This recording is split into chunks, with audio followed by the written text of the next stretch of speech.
우리가 성경 통독을 해보면 참 쉽지 않다는 생각을 누구나 하게 되죠. 처음 읽는 분이든 아니면 성경을 많이 읽어보신 분이든 성경 통독을 처음에 마음을 먹고 해보면 처음엔 잘 되는데 조금만 지나가면 출애굽기 한 중반만 지나가도 읽기가 쉽지 않죠. 그러다 보면 금방 또 포기하고 또 얼마 있다가 또 새로 시작하고 그렇게 하는 경향들이 있는데, 쉽지 않은 성경 통독을 좀 더 쉽게 할 수 있는 방법이 있습니다. 아주 쉽게 할 수 있다고는 할 수 없지만은 그래도 비교적 좀 쉽게 할 수 있는 그런 방법이 있는데, 세 가지를 한번 생각해 보면은 좋을 것 같습니다. 첫째는 혼자 그냥 읽지 마시고 꼭 누군가의 설명을 들으면서, 인도자의 설명을 들으면서 읽으셔야 합니다. 특히 처음 성경 읽는 분들은 설명을 듣지 않고 읽으면은 이게 무슨 말씀인지를 잘 깨달을 수 없기 때문에 꼭 설명을 들으셔야 됩니다. 여기가 그 지리산이라고 하는 그 천왕봉 지도인데, 지금 가려고 하는 곳이 지금 여기다, 중산리 야영장이다 하면 올라가는 요 코스가 어떻게 되는지 이걸 지도를 먼저 이렇게 살펴보고 가야겠죠. 무조건 이게 큰 산에 들어가면은, 길이 있다고 해서 들어가면은 어느 길로 가야 되는지 알 수가 없습니다. 혼자 갈 때는 반드시 지도를 보고 충분히 길을 익힌 다음에 어느 코스로 가서 어디로 가야 되는지를 알고 가야 되고, 또 가능하면 처음에 가시는 분들은 여러 번 산을 가본 사람하고 같이 가면 더 말할 나위가 없겠지요. 어디 가면 샘이 있고 어디 가면 좋은 경치가 있고 어디 가면 어떻게 또 길이 나 있는데 어디로 가야 되고 이런 것들을 알 수 있기 때문이죠.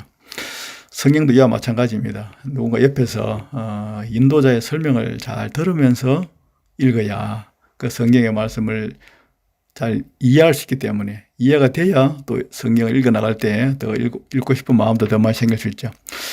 신약 사도행전 8장에 보면 이런 말씀이 있습니다. 에디오피아 내시가 예루살렘에 예배드리러 왔다가 돌아갈 때에 하나님께서 빌립이라고 하는 전도자를 그 옆에 가게 했습니다. 가서 그 사람에게 읽고 있는 이사야 이 성경의 말씀이 무엇인지를 궁금해하고 있으니까 가서 잘 가르쳐주고 그걸 통하여 복음을 전하라, 이렇게 이야기했죠. 그 옆에 가서 빌립이 물었습니다. 지금 당신이 지금 읽고 있는 것을 깨닫습니까? 이사야서 성경 읽고 있었는데 메시아가 고난당하는 그 부분이었습니다. 이 사람은 읽어도 그게 무슨 말인지를 전혀 이해를 할 수가 없었습니다. 내가 어떻게 깨달을 수 있겠어? 올라와서 나와 같이 수레에 앉읍시다. 지도해 주는 사람이 없는데 어떻게 내가 이 내용을 깨달을 수 있겠어? 이게 에티오피아 내시의 고백이었습니다. 오늘날도 딱 마찬가지입니다. 옆에서 특히 성경을 처음 읽는 분들은 꼭 인도자의 그런 설명을 들으면서 읽고 그 내용을 개략적으로라도 이해를 하고 읽는 것이 무엇보다 중요합니다. 그냥 읽어나가면 엉뚱한 들어갑니다. 에베레스트를 최초로 등장한 사람이 힐러리라고 하는 사람이었는데, 이 사람이 등장할 때에 함께 등장한 사람이 있었는데 그 사람이 바로 텐징 노르가이라고 하는 세르파였습니다. 세르파 이 사람들은 히말라야 고산 지역에 살고 있는 한 종족이기도 한데, 히말라야 등반하는 사람들에게는 꼭 필요한 사람들입니다. 그 등반가들이 혼자 가는 것처럼 보여도 절대로 혼자서는 등산할 수가 없습니다. 이런 고산을 갖다가 전문적으로 등반하는 사람들도 이런 히말라야 산에, 에베레스트 산 같은 이런 높은 산에 갈 때는 셀파의 도움을 받습니다. 이 사람들은 전문적인 산악군들입니다. 새로운 길을 개척할 때도 이 사람들 도움이 있어야 되고, 하다못해 뭐 짐을 들어주고 음식을 만들어 먹고 이 모든 일에 있어서 이 사람들이 옆에서 딱 붙어가지고 도와줍니다. 이 사람의 도움으로 이 힐러리라고 하는 이 사람이 에베레스트를 최초로 정복을 한 이 사건은 너무나 유명한 그런 일화이기도 합니다. 꼭 인도자의 설명을 먼저 듣고 또 읽으면서도 들으면서 함께 읽는 거, 이게 너무나 중요하고 쉼없이 그리고 어려워하지 않고 좀 읽을 수 있는 가장 첫 번째로 중요한 요소라면, 두 번째는 읽는 성경을 잘 택해야 됩니다. 우리가 성경 하면 우리가 지금 예배용 성경으로 개정판 성경을 보고 있는데 이 성경 하나만 있는 것으로 의외로 오해하시는 분이 많은데, 한글 성경은 우리가 보고 있는 것은 다 이제 원문에서 번역하는 번역본들이죠. 번역본 성경은 많이 있습니다. 다양하게 나와 있는데 종류를 나눠보면 딱 두 가지입니다. 원문에서 직역했느냐, 음역했느냐, 이 두 가지입니다. 똑같이 원문을 보고 이렇게 번역할 때에 원문에 있는 뜻을 그대로 그냥 형태를 갖다 원문 그대로 느낌과 형태를 보존하는 식으로 해서 직역한 성경들을 직역 성경이라 하는데, 우리 예배용 성경을 쓰고 있는 개역개정판 성경이나 또는 바른 성경 같은 이런 성경이 거기에 해당합니다. 이 직역 성경은 원문의 의도와 형태를 보존하는 데는 유리하고 성경의 말씀이 어떻게 기록되었는지 그 원문의 그 정확한 그 기록된 본문을 우리가 읽는 데는 유익하지만 한 가지 문제가 있는데 처음 읽는 분들은 문장 자체가 딱딱하고 의미가 즉각적으로 와 닿지 않을 수 있습니다. 그래서 이 직역 성경은 목사님이 다시 이렇게 풀어서 설명하는 우리가 개정판, 우리 예배용 성경으로는 당연히 이 직역 성경을 써야 되지만은 처음 읽는 분들이 직역 성경으로 성경 읽기를 하면 조금 이해하는데 어려움이 있을 수 있습니다. 그래서 성경 통독용으로는 어미역 성경을 보면 좋습니다. 어미역 성경은 성경 원문에서 번역을 했는데 현대적 감각이나 현대적 언어의 현대적 지명에 맞도록 이렇게 좀 수정을 했다 할까요? 좀 풀었었다고 할까요?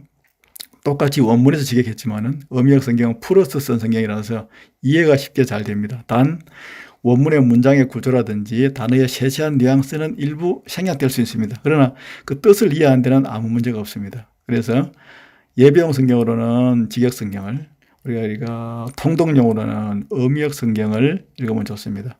대표적인 어미역 성경으로는 표준 세번역 성경, 쉬운 성경, 우리말 성경 이런 성경들이 있습니다. 이 중에 한 권을 택해서 읽으시면 되겠죠. 한번 이 직역 성경과 어미역 성경을 서로 한번 비교해 보겠습니다. 예를 들어서 마태복음 18장 6절의 말씀이 있다고 하겠습니다. 이 베들레헴이라고 하는 성경 프로그램인데 검색을 하면 이렇게 비교를 해서 번역본을 한글, 영어까지 다까지 해서 바로바로 알 수 있게 되어 있습니다. 자, 우리가 보는 예배용 성경입니다. 누구든지 나를 믿는 이 작은 자 중 하나를 실족하게 하면 차라리 연자맷돌이 그 목에 달려서 깊은 바다에 빠뜨려지는 것이 나으니라. 자, 이 말씀이 있는데 이걸 얼핏 보면 이해가 될 것 같기도 하지만은 또 얼핏 보면 이게 이해가 또 잘 안 되는 부분도 있습니다. 자세히 한번 보겠습니다. 두 가지 점이 있는데 실족하게 한다. 이게 뭔 뜻인가 이게? 나이 좀 드신 분들은 이해하겠지만은 한자를 잘 모르는 젊은 세대 어린 아이들 같은 경우는 이해를 잘 할 수가 없는 부분이 있습니다. 근데 밑에 보면 실족한다는 말이 무슨 뜻인지 풀어 쓴 성경들에 보면 이 바른 성경은 직역 성경이고 두 개는 직역 성경이고 밑에는 어미역 성경인데 그래서 어미역 성경을 보면은 자, 걸려 넘어지게 한다. 세 번역에 보면은 이 말이 이런 뜻이구나 하는 걸 읽고 쉬운 성경에서 뭐라고 했냐면 죄 짓게 한다. 또 조금 더 쉽게 풀었습니다. 금방 알 수 있죠. 이 작은 자 중 하나를 실족하게 한다. 이번엔 죄를 짓게 한다는 말이구나. 이 작은 자 중 하나는 또 뭔가? 어미역 성경을 보면 어린아이라고 이렇게 우리말 성경과 쉬운말 성경에는 이게 더 쉽게 번역해 놨습니다. 이 말씀의 원문은 작은 자 중 하나를 실족하게 한다는 것이지만 풀어서 그 의미를 해석해 보면 작은 어린아이 같은 하나라도 그를 죄짓게 만들면 이런 뜻입니다. 아무리 하찮은 사람이라도 그로 하여금 잘못 인도를 해서 죄를 짓게 하는 것은 크나큰 범죄다 하는 사실을 말씀하는 중에 이 말씀 나오거든요. 그 다음에 그런 행위를 하면 차라리 연자맷돌이 그 목에 달려서 깊은 바다에 빠뜨려지는 것이 낫다고 했을 때 이 말씀 연자맷돌이 그 목에 달리는 이 사람은 대체 누구인가? 실족당한 이 어린 아이인가? 그 어린 아이를 실족하게 만든 사람인가? 이게 좀 헷갈리죠. 이 부분을 갖다 유심히 잘 살펴보고 하면은 실족하게 한 사람이라고 하는 넘어진 어린아이가 아니라 어린아이를 넘어지게 만든 사람 자체에 대한 말씀인 것을 우리가 알 수 있는데 그렇게 하려면 주석도 봐야 되고 또 좀 더 공부를 하시는 분들은 원문도 이렇게 보고 하면서 연구를 해야 그 내용을 알 수 있죠. 물론 설교 때 목사님이 풀어주시겠지만은 읽으면서는 쉽게 이해가 잘 안 될 수 있으나 이런 세번역이나 쉬운 성경이나 우리말에 보면은 금방 알 수 있습니다. 다른 어린아이 한 명이라도 죄 짓게 한 사람이 있으면 차라리 자기 목에 연자맷돌을 메고 깊은 바다에 스스로 빠지는 것이 더 낫다. 그만큼 그것이 엄청나게 큰 죄라는 것이죠. 하찮은 사람 하나라도 실족시켜서 그를 하여금 하나님을 떠나게 만들든지 믿음을 잃게 만들든지 죄 짓게 만들면 그것은 하나님 앞에서 스스로 연자맷돌을 메고 바다에 뛰어드는 것이 나을 만큼 그만큼 그것이 큰 죄가 된다 하나님 앞에. 이 사실을 말씀하는 내용인데 우리 개정판 원문 성경으로만 보면 이해가 잘 안 되는 점이 있죠. 그래서 어미역 성경으로 읽으라는 것입니다. 우리 신약 성경이 기록된 언어가 헬라어인데 헬라어에는 종류가 두 가지가 있습니다. 일반 헬라어, 보통 사람들이 쓰는 헬라어가 있고 일반 상인들이 이렇게 물건 거래할 때 쓰는 말, 그다음 보통 사람들이 거리에서 대화하는 말, 아주 쉽고 일반적인 그런 그 말이 일반 헬라어, 즉 코인의 헬라어라고 불리는 헬라어가 있었고, 또 한 헬라어는 고급 헬라어가 있었습니다. 이 고급 헬라어는 아주 그 중요한 문서라든지 이런 것들에 사용되어진 거 있는데, 그 당시에 복음을 전해지던 그 시대에는 또 로마어라고 하는 또 다른 또 이렇게 그 당시 세계를 다스리던 또 언어가 또 있었습니다. 이 세 가지 언어 중에서 헬라어로 신약 성경은 다 기록되었는데, 이 헬라어 가운데서도 어려운 아주 고급 헬라어로 이렇게 성경을 쓴 게 아니라 일반 사람들이 알아듣기 쉬운, 가장 이해하기 쉬운 코인의 헬라어로 다 기록했습니다. 왜 그랬을까요? 성경 자체가 이해가 먼저 돼야 되니까. 예수님께서도 비유를 말씀하실 때 그 당시 사람들이 쉽게 이해할 수 있는 주변의 사물들, 하늘에 나야 되는 새를 보라, 들에 핀 벽가파를 보라 하면서 모든 사람들이 그냥 쉽게 이해할 수 있는 걸로 이게 비유를 통하여 천국을 많이 말씀하셨고, 많은 걸 이렇게 알아듣기 쉽게 말씀하셨거든요. 성경도 알아듣기 쉬운 말로 기록되었습니다. 그러면 우리가 읽을 때도 일단 그 말이 무슨 말씀인지를 알아들을 수 있도록 이해될 수 있는 걸로 읽는 것이 참 순서적으로 중요한 일이다. 그래서 잘 이해가 되고 나면 그때는 이제 개정판을 놓고 계속 이제 봐도 되겠죠. 처음에 시작은 어미역 성경으로 하는 것이 더 좋다. 이렇게 하면 좀 더 쉽게 할 수 있습니다.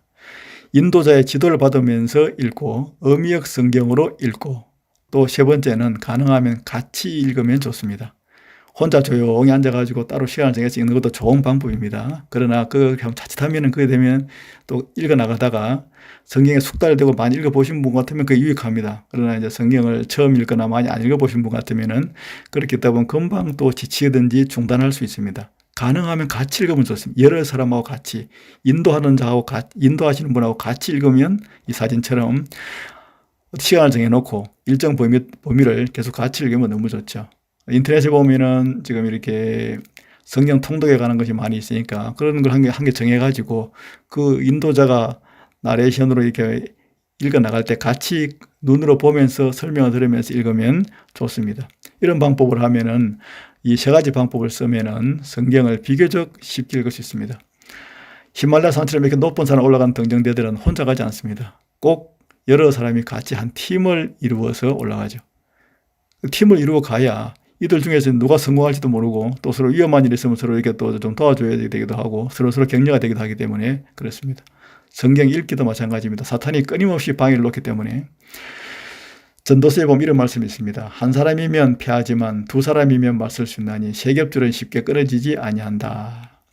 이런 말이 있습니다. 여러 겹이 서로 묶여있는 줄은 끊기가 어렵다는 것이죠.